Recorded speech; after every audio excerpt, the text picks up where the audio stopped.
Ghislaine Maxwell, as I'm sure you know, appeared in court via video link yesterday for her first day, facing charges of sex trafficking for Jeffrey Epstein, to which she has pleaded not guilty. She'll now face a year in jail without bail to await trial next July, they reckon. Well, lawyer Lisa Bloom is representing 6 of the victims and joins me now. Thank you so much for joining us this morning. We really appreciate it. And it would have been extraordinary, wouldn't it, if she had been granted bail? Well, typically people are granted bail, at least the opportunity to try to make bail because they are innocent until they're proven guilty. So it was unusual that she was denied bail, but the facts here really required it. She has 3 different passports. She has over $20 million, and it appears as though she has been hiding and evading the law over the last few months. So it made sense to deny her bail. What did you think of her demeanour? What did you think of the way that she sort of presented herself, if you like?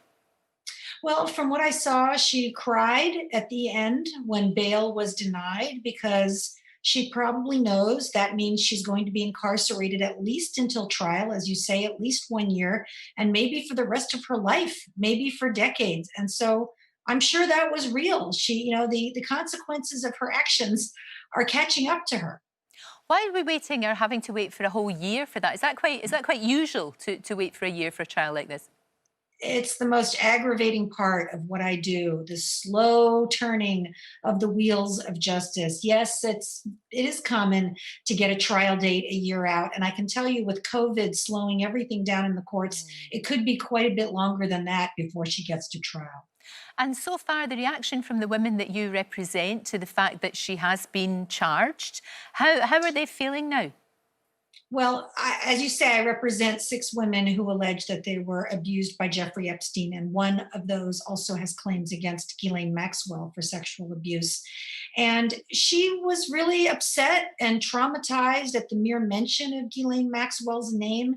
It's not a happy day for her. She hates, she wishes she would never hear the name again.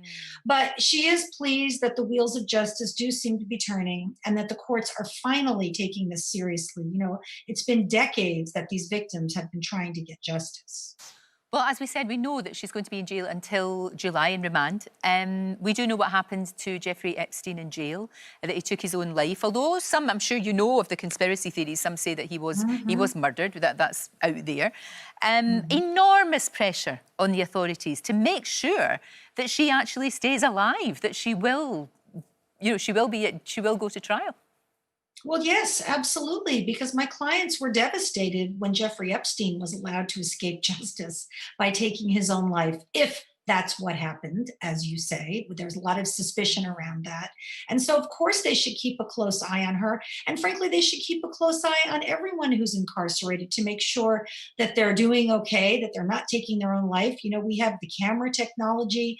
They should be watched 24/7. It really shouldn't be that hard or even that expensive. But with Ghislaine Maxwell, it's absolutely imperative that they do keep an eye on her.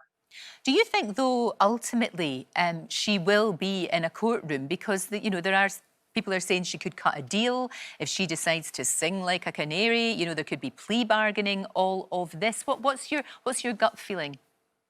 95% of our cases end in plea bargains, so that would not surprise me.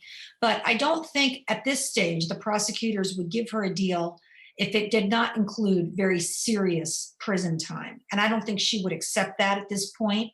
Her lawyers have some technical arguments to make, trying to get the case thrown out on statute of limitations grounds, which is saying that it was filed too late, saying that there was a deal that Jeffrey Epstein made, a non-prosecution agreement deal that should get her case thrown out. So I think her lawyers will make those arguments first. If they fail, and I think they will fail, then the two sides could very seriously start talking about a plea bargain.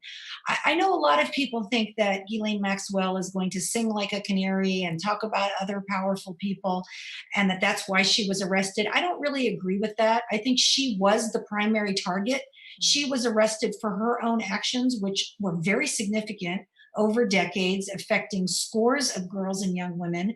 She may have information about others, but I don't think that would give her much lighter of a deal. And are there implications here for Prince Andrew, who, as has been well documented, was a friend of Epstein? I mean, could he potentially, should it go to court, be called as a witness? Certainly he could. He's not above the law. No one is above the law. People from the US testify in cases in the UK and vice versa all the time. We have cooperation agreements. Our countries are friendly. I hope it remains that way. And we help each other get justice in cases. So, of course, because he's a royal, it's a little bit more complicated. He initially said he would cooperate, and then he has not cooperated. His attorneys say he offered to give a written statement, but that's not really how investigations work. So I think it's all the more important that he does cooperate now and sit down with investigators. You know, he previously said, I wasn't all that close with Jeffrey Epstein. Really, my friend was Ghislaine Maxwell. Well, she's the one front and center now. So all the more reason for him to talk to the investigators. Something that was very powerful yesterday, and I am aware she's not a client of yours, but Annie Farmer, who was one of Epstein's victims, she made a very powerful statement in court. And I think in all of this, you know, with the royal involvement and all of that, you sometimes forget about what happened to these girls. And that was incredibly powerful, wasn't it? Yes, and I'm so glad you said that, because it's all about the victims for me, for my clients, for Annie Farmer, and really should be for all of us. Annie Farmer and her sister Maria Farmer have been trying since the 1990s to get justice against Jeffrey Epstein. They were turned away, they were ignored. Law enforcement did not take them seriously. Jeffrey Epstein got a sweetheart deal in 2008. So for her to be speaking out now is just a testament to her tenacity, her perseverance, her strength. She is truly an inspiration to me. Lisa, do you think that justice will be done? Do you actually have high hopes that this will end well for the people that you're representing? I'd say I'm cautiously optimistic, Lorraine. You know, the justice system has let these victims down before, but we are in a new era. In the Me Too era, victims are increasingly believed. And I don't think these prosecutors would have brought the charges if they didn't think they had the proof beyond a reasonable doubt. So at a minimum, I think they're going to fight hard for the victims. And that's a very encouraging sign. Lisa Bloom, as always, thank you for joining us. We really Thank you. appreciate it. Thank you so much. Don't forget, you can watch full episodes of Lorraine on the ITV Hub, and all the best clips, compilations and playlists right here on our channel. Just subscribe now and you'll never miss an upload. Click here to watch another video similar to this one, or click here to head to our channel's homepage to explore all of our exciting videos.